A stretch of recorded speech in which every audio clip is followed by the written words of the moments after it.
Hello everyone, today I am going to discuss some important questions from the chapter Sexual Reproduction in Flowering Plants, which are there in phase 5 book. Question number 40, choose correct statement. They have given 4 statements. We need to see the correct statement here. First statement, the nucleus of the functional megaspore divides mitotically to form 2 nuclei. Yes, functional megaspore is only one. Okay, this is applied megaspore. Applied in nature, all of you know what is applied, only one set of chromosomes will be there.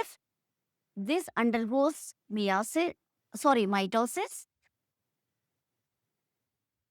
to produce 2 nucleated embryo sacs, one in each pole.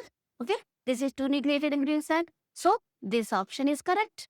Next is 2 more sequential mitotic nuclear division in 2 nucleated embryo sacs. 2 more. One in this will get 4 nucleated. Then next division will get 4 in each pole. So it is 8 nucleated. What is this here? 2 more sequential mitotic nuclear division. 2 nucleated embryo sac result in formation of 8 nucleate. This is 8 nucleate. So this also correct. Then third is mitotic division in embryo sac formation up to 7 celled is strictly free nuclear. What is meant by free nuclear? In the mitotic division, all the nuclei dividing, this is called as karyogamy, but there is no wall formation. If wall formation is not there, this is called as free nuclear division. There is no wall formation.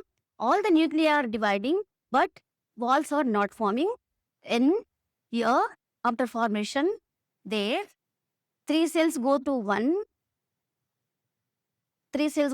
pole and 2 nuclei will be in the center. So, this is 3 cells, this is 3 cells, this is central cell is only 1, 3, 6 plus 1, 7 cell. Okay. Mitotic division in embryo sac formation up to 7 cell is strictly pre-nuclear. There is no wall formation. After 7 cells, the wall formation takes place. So, all these 3 are correct. Okay. Answer is D, all of 3. Thank you.